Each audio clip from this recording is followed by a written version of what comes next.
Números 11, leitura dos versículos 31 ao versículo 35.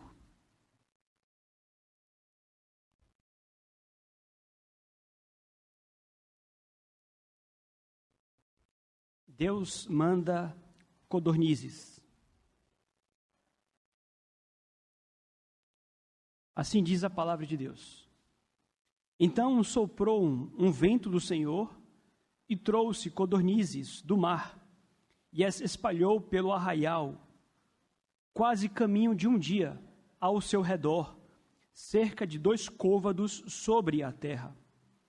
Levantou-se o povo todo aquele dia e à noite, e o outro dia, e recolheu as codornizes.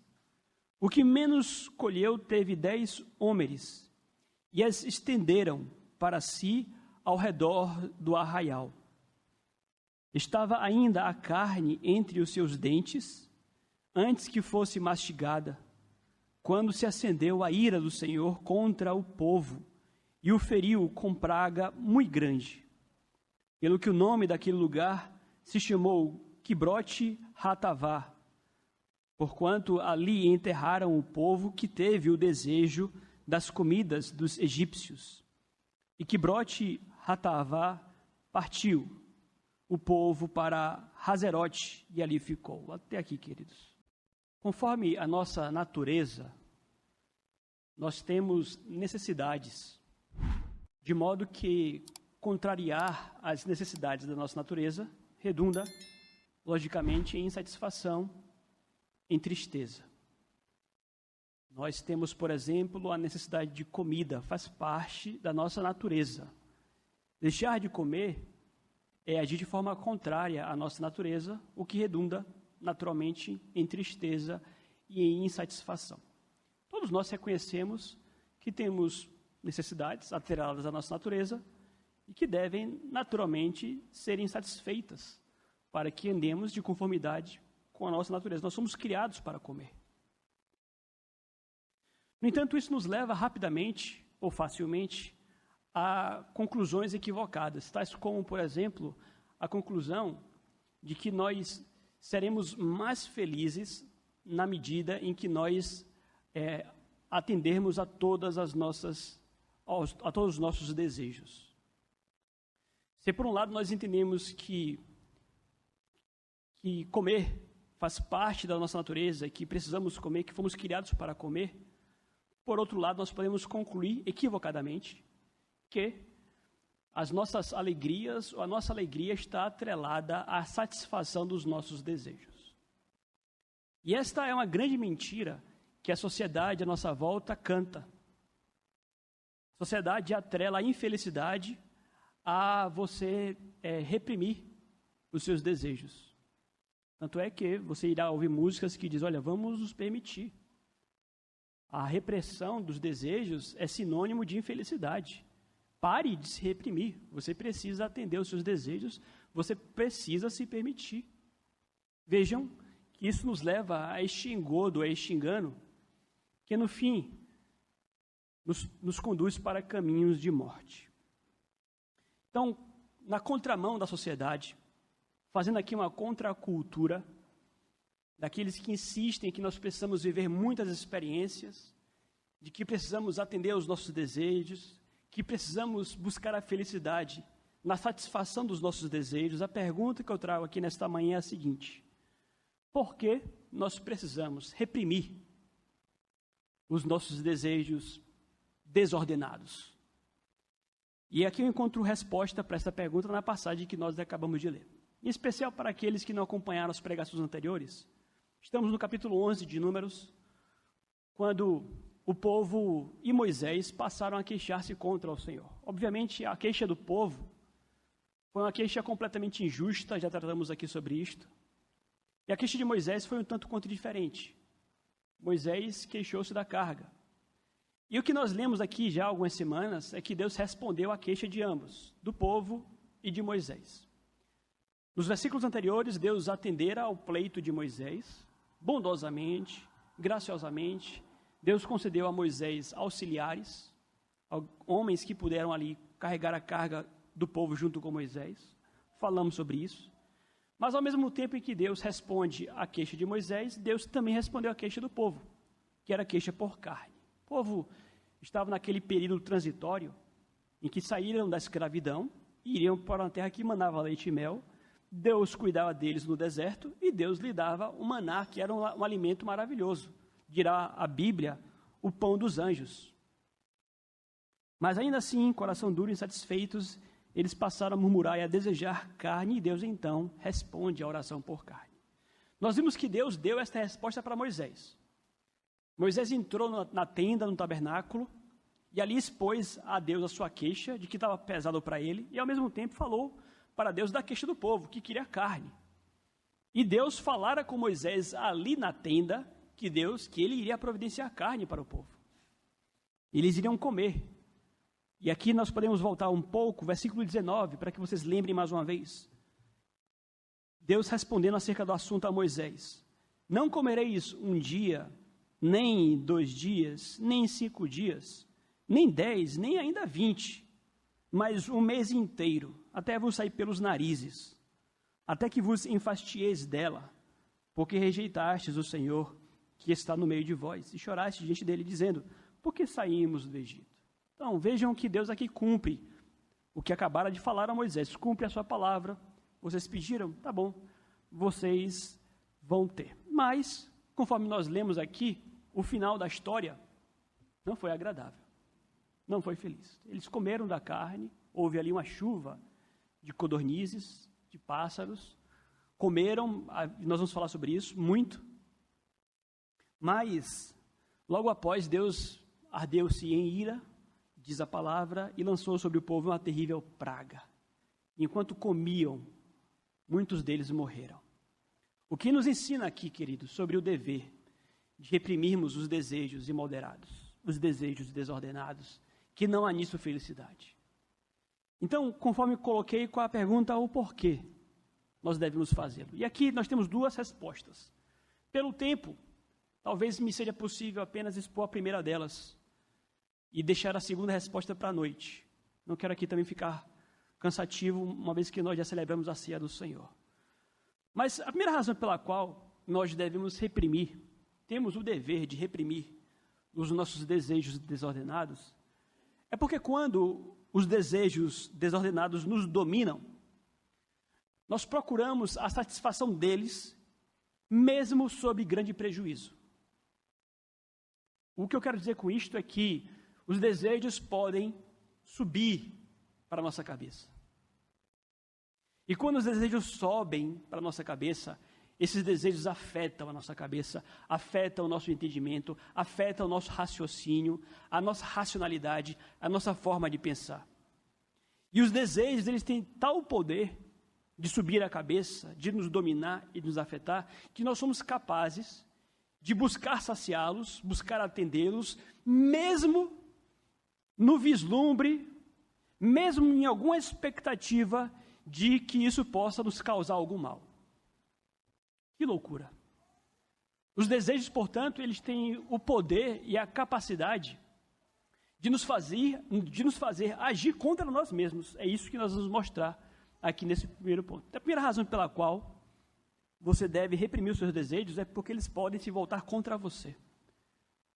E podem te fazer, na verdade, escolher, optar, decidir por um caminho que vai lhe fazer mal, e você sabe disto. Antes de voltarmos aqui a tratar com mais detalhes esta afirmação, deixe-me explicar o texto. Conforme nós vimos aqui, o texto fala de codornizes. É a segunda vez, nesse período no deserto, que Deus lhe dá esses pássaros. Quando saíram do Egito, também houve ali naquela ocasião uma chuva de codornizes. Mas aqui é uma outra passagem, um outro texto. Os codornizes, nós entendemos, pássaros pequenos, da família da perdiz. E esses pássaros, eles têm o hábito de, na primavera, migrar do Oriente da África, Oriente Médio, África, ao norte, em direção à Europa. E aí passam, naturalmente, pelas regiões da Palestina, também do Egito, ali por onde hoje nós encontramos o Estado de Israel. E no outono, esses pássaros retornam novamente. No entanto, o que nós vamos ler no texto aqui é que a chegada daqueles pássaros no arraial não se deu por um fenômeno natural. O texto diz claramente que houve um milagre da parte de Deus. E qual foi o milagre? Deus fez a mesma coisa que ele fizera quando abriu o Mar Vermelho. Ele usou o vento. Nós lemos aqui o Salmo 78, que nos diz que houve um choque entre o vento oriental e o vento sul. O ponto é, Deus abalou os céus, para que por meio desses ventos, aqueles pássaros chegassem naquele lugar, naquele horário, naquela hora. Inclusive fossem derrubados ao chão. Então o texto diz no versículo 31, acompanha comigo.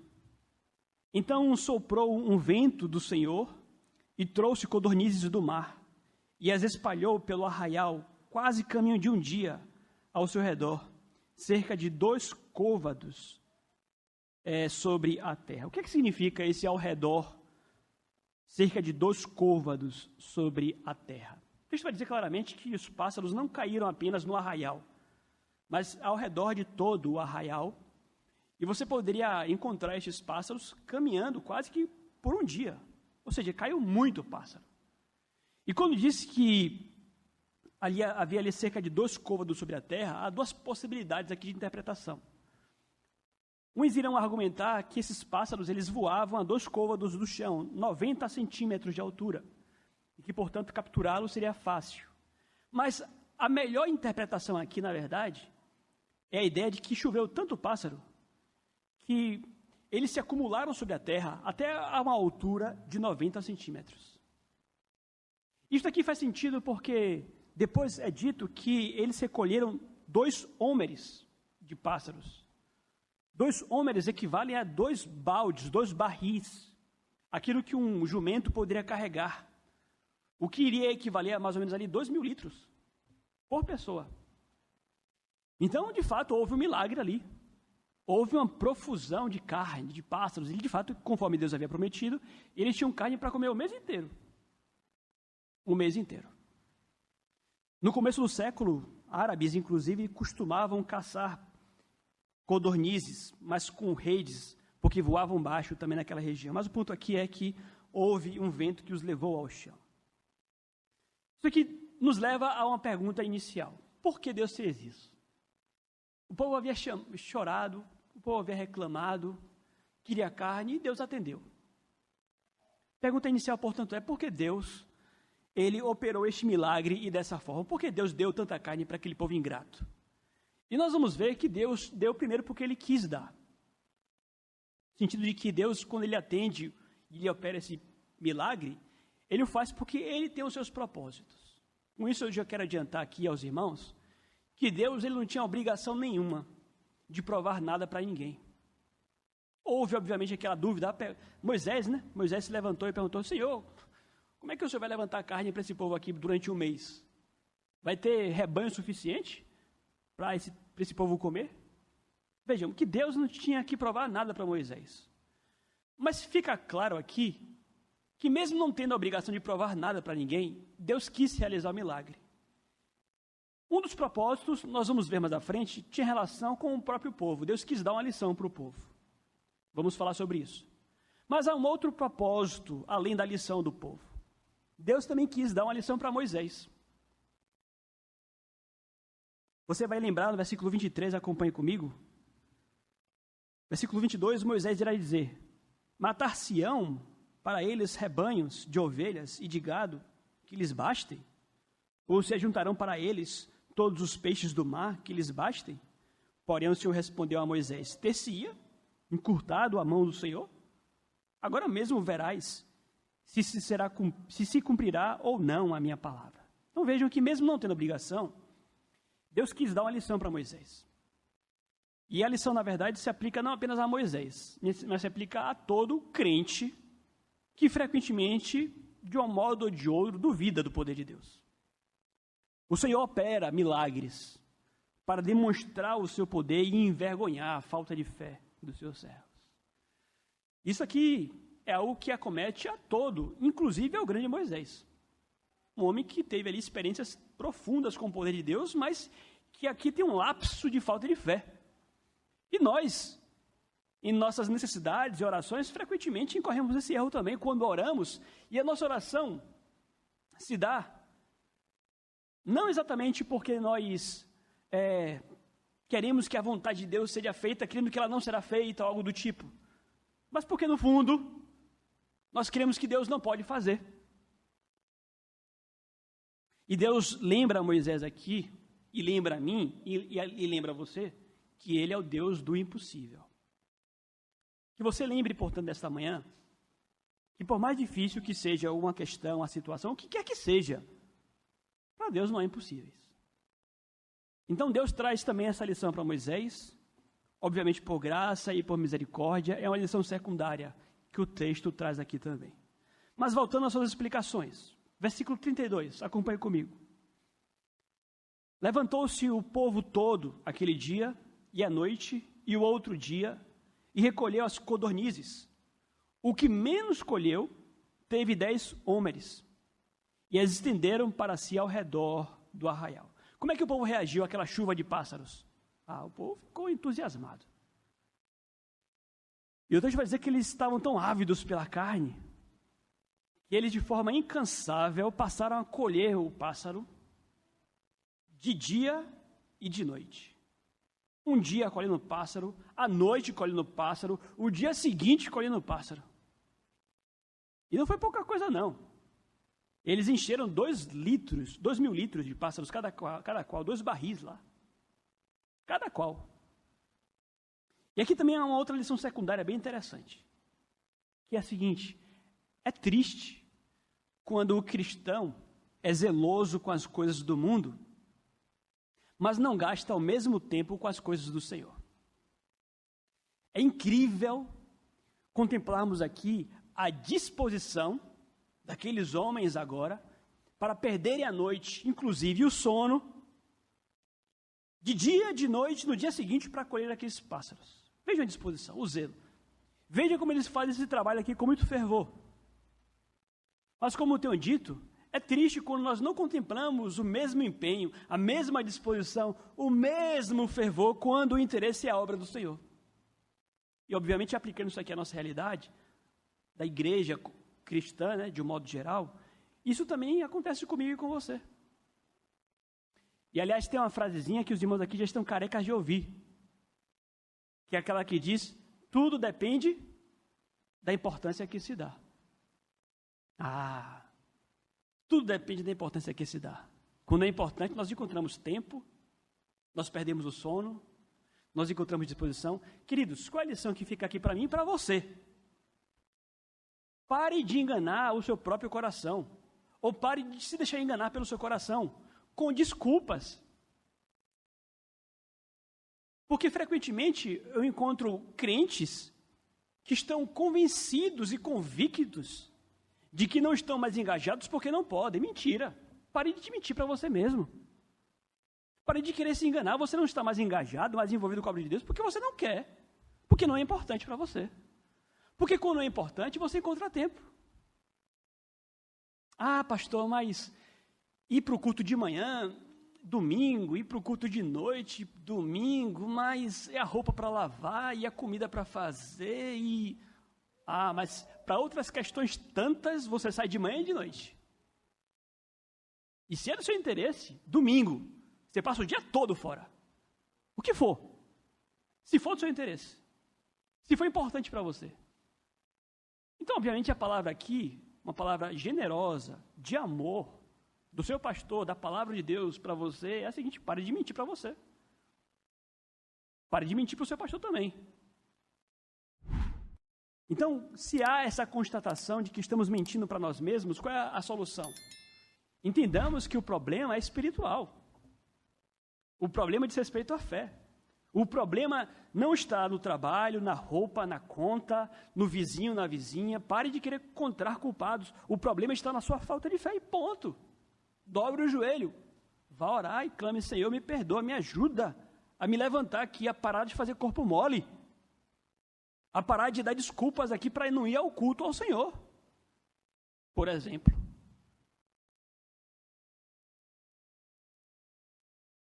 Então, é triste quando os cristãos eles encontram com muito fervor e zelo tempo para as coisas do mundo, mas não o mesmo zelo para as coisas de Deus.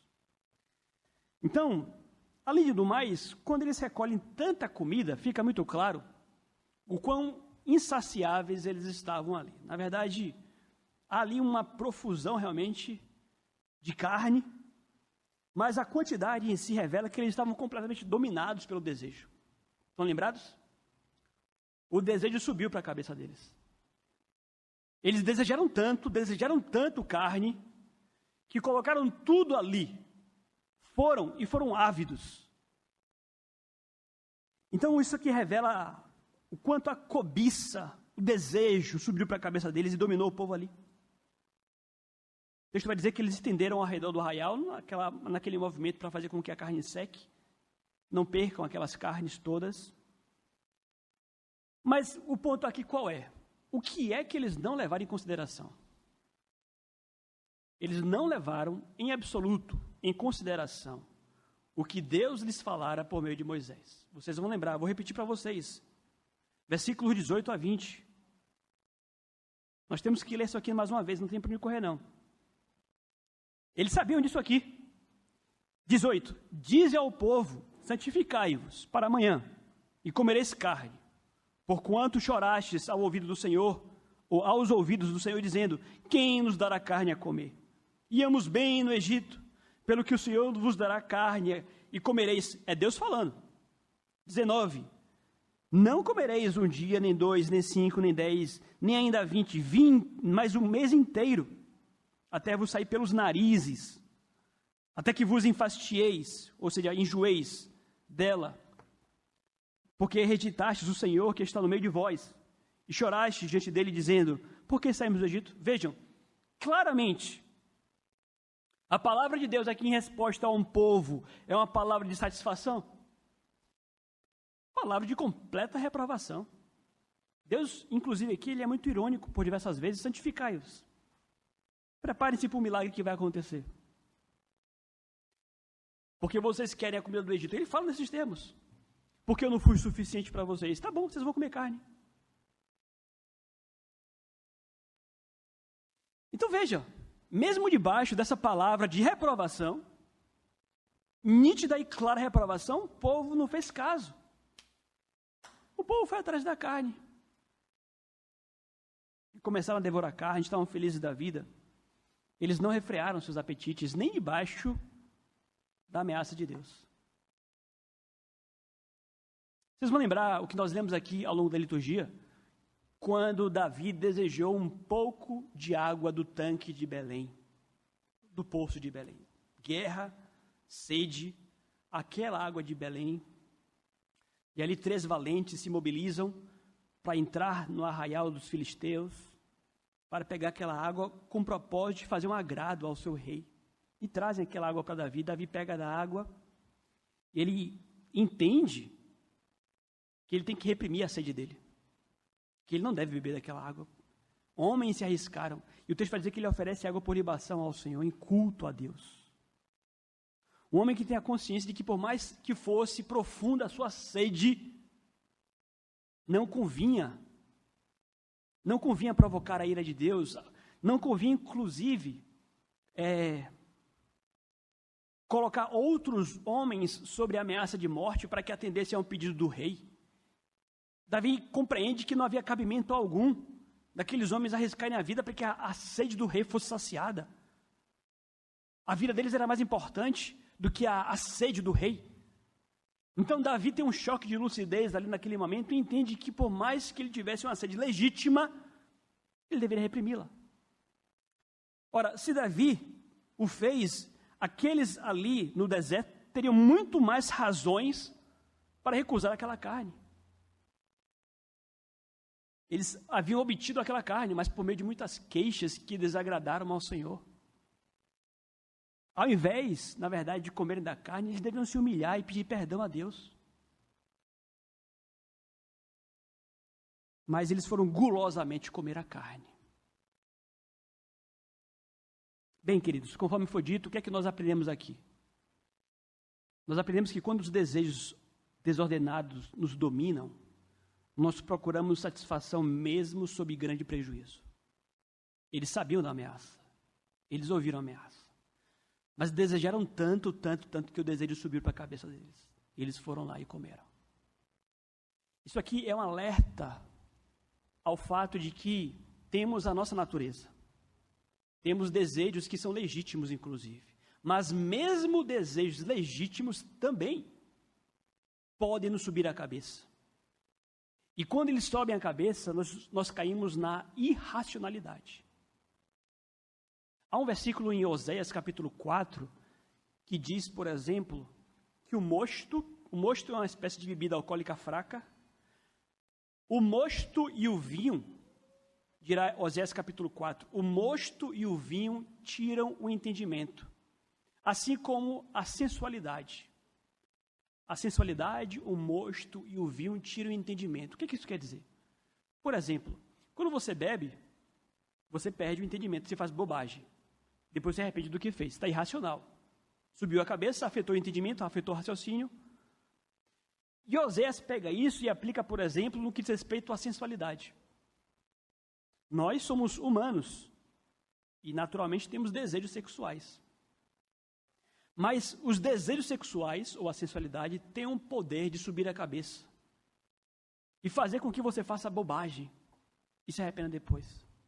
Inclusive, fazer bobagem sabendo que vai dar coisa errada. Sabendo que a conta vai chegar. Mas você não se reprime. Porque aquele desejo já tomou tanto você que você não se reprime. É um exemplo. Não é sem razão que nós vamos ver pecados e crimes, aliás, cometidos aí por pessoas noticiados todos os dias.